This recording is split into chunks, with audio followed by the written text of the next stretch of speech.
Hello, I'm Elizabeth, the curly-haired country gal. Welcome to part 6 of an 8-part series on meat rabbits. These ladies have given us a ton of information so far, and next they're going to share with us some common diseases and illnesses and injuries that rabbits often experience.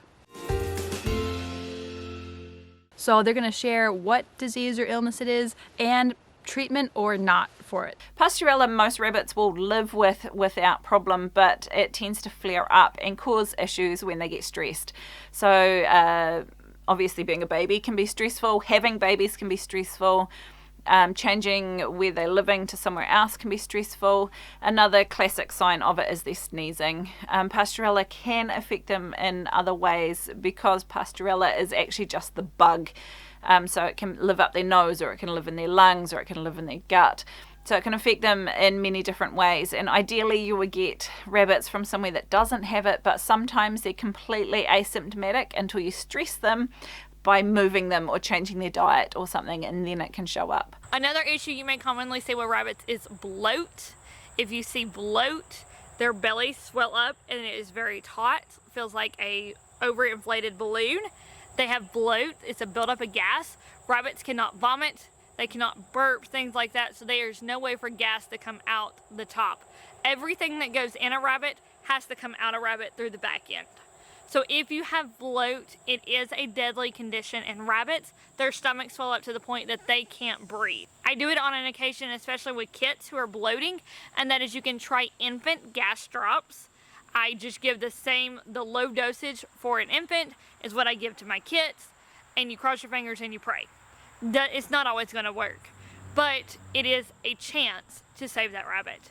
Now, if you have an adult rabbit who is bloated, or you think has some kind of GI upset, you can give the gas drops as well. But what I recommend most for them is to remove all pellets or fresh foods that happen to be in their enclosure and feed a hay-only diet, ideally for a week.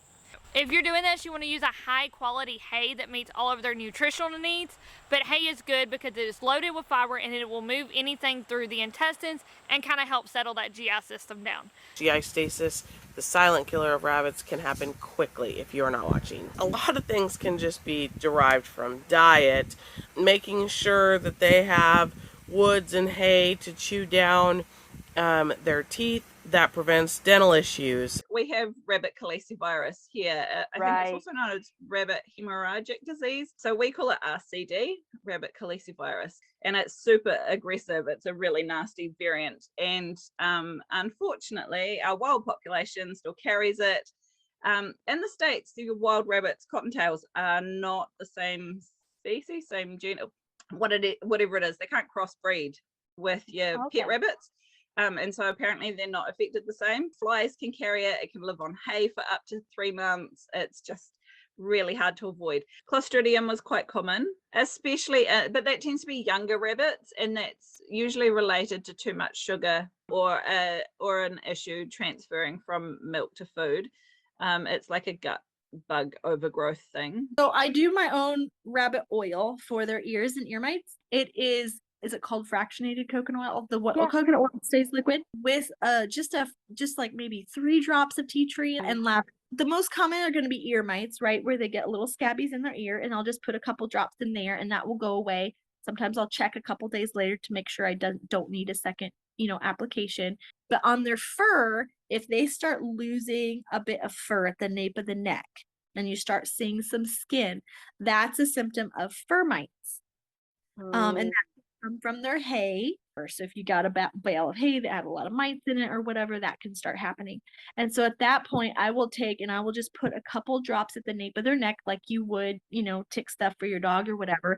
And I just kind of rub it in, and I'll check like under their arms, anywhere in the creases where mites might have the most problem. And I'll just drop like a little drop, just like 1 drop, and it's really mild. It's not going to hurt them. Rub it into their skin, and you'll watch over the next week that fur grows back and the problem goes away. So if you've had rabbits before, you're probably thinking, wait a second, she hasn't mentioned the most common one yet.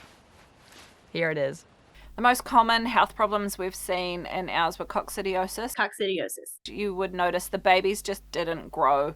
And you could just randomly lose them. Yeah, there's a couple of different types of coccidiosis. There's a gut one, which will affect their gut, and it's quite hard to see. Basically, if you have one die, the best thing to do is open it up and look at its gut. The most common one though is the liver one, and they're really obvious, especially if it's the liver version. When you come to processing them, their livers, instead of being brown, have these white pus spots on them, and we would use a preventative in their water once a month, thereabouts, for keeping on top of that. And those rabbits really struggle to survive, or they just don't thrive. Even baby ones just won't grow. They're just little, stay little. They'll start to lose weight and they'll start seeming fatigued and a little bit listless and be like laying around. And if you don't catch it while they can still eat and swallow, then you've lost them. It's a really easy one to prevent. You can get, I'm pretty sure it's thiamine. It's like a synthetic form of one of those B vitamins. And you just put it in their water, say once a month or whatever. It's sold as a Coccostat that you can buy at the farm store. It's not a nasty chemical. They'll poop it out and then it'll stay in the poops, and then another rabbit will pick it up. So once you've got it, you can breed for resistance. Some will happily live with it and continue to grow happily, but if you choose not to treat it, which some people do, they choose not to treat it, you'll have mass die off, and then the ones that survive you can use as breeders. So this video is addressing some reactive treatments that you can provide for your rabbits if there's one that you really want to save, or it's something small that you can intervene with. But stick around for the next video. So what do you do about cuts or broken bones? To cull or not to cull? And the reality with rabbits is they are prey animals. They die easy. Like, you can give it a fright and it'll die. It'll do a kick flip off something and break its own back. Like, they die really easily, but they also reproduce really quick. If a rabbit is spooked, it may break its spine. Broken back. When they spook and they run, they hit just right or twist just right, and it does break, they go lame most of the time. That is a cull. And that rabbit can become paralyzed. Now, you can have just some swelling from this, so ideally you would wait a day or two to see if the rabbit can regain mobility. If not, put that rabbit down. To prevent this, if you're in a cage, you can just simply, like what I say is, it's just me. And then they know I'm there, I'm going to be coming around, something's happening. They're used to the dogs, they're used to the noise, but when they're kept totally silent and then you just start springing surprise sounds on them, they panic. You know, if it's a torn ear, let it be. Put some colloidal silver on it so it's not infected. But does, yes, they can bite or kick and castrate a buck.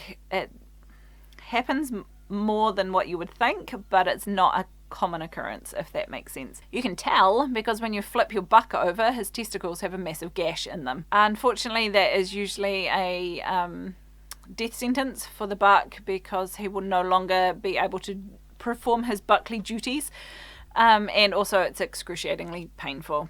If you have other skin holes, obviously you can take them to the vet. Another option is to give them a really good clean, keep them clean, and you can also use a super glue to glue them back closed if they're quite a big cut. If it's a broken leg, cull.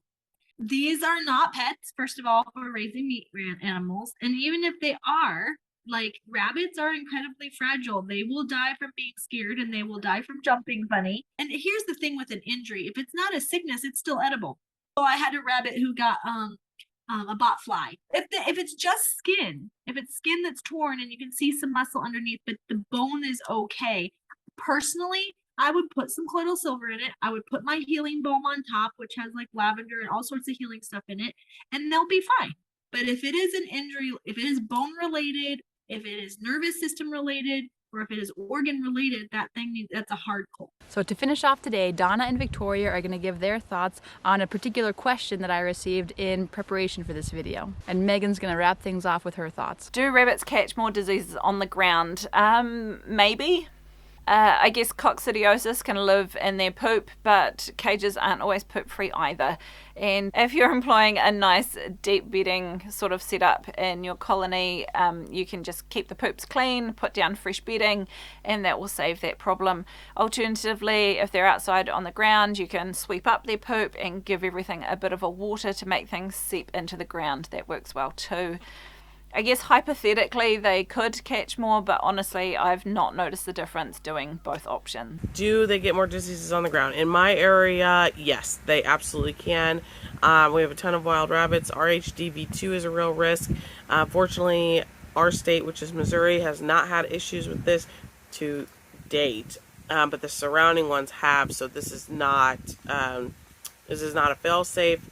Things like ticks and chiggers and coccidiosis, parasites, we're just extremely wet. It could be something just as simple as our flash flooding. So I don't raise on the ground here. When we do our colony or the stalls or the cages, they'll all be elevated a bit. Now, a lot of people are concerned because our rabbits are in a colony and in rabbit tractors. Do they get fleas? Do they get mites? Do they get diseases? Are they always sick? That sort of thing. And for us, no, we don't have an issue with that. In a natural setting like we have them in, we also have spider webs that come around and they eat a lot of the bugs. Okay, there you have it. Some common diseases, injuries, illnesses, and how to treat them. Next up, how to keep your rabbits healthy. Bye.